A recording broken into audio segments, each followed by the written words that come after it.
रायगढ़ से रायपुर की ओर जा रही एक तेज रफ्तार कार नेशनल हाईवे 53 में ग्राम टेका के पास अनियंत्रित होकर पलट गई। कार सवार एक व्यक्ति की मौके पर ही मौत हो गई, वहीं चालक सहित 5 अन्य घायल हो गए।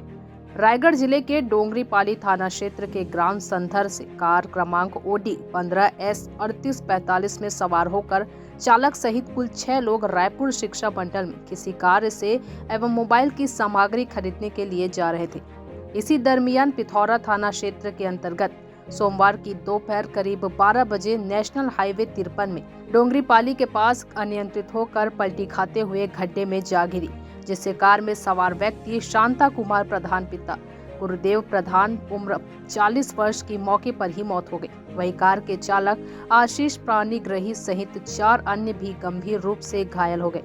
घटना की सूचना मिलने के बाद पिथौरा पुलिस की टीम मौके पर पहुंची और घायलों को पिथौरा के सामुदायिक स्वास्थ्य केंद्र पहुंचाया गया, जहां प्राथमिक उपचार पश्चात गंभीर रूप से घायल 3 लोगों को रायपुर रेफर किया गया। वहीं पिथौरा पुलिस ने आरोपी कार चालक के विरुद्ध भारतीय दंड विधान की धारा 279, 337 एवं 304 का अपराध दर्ज करते हुए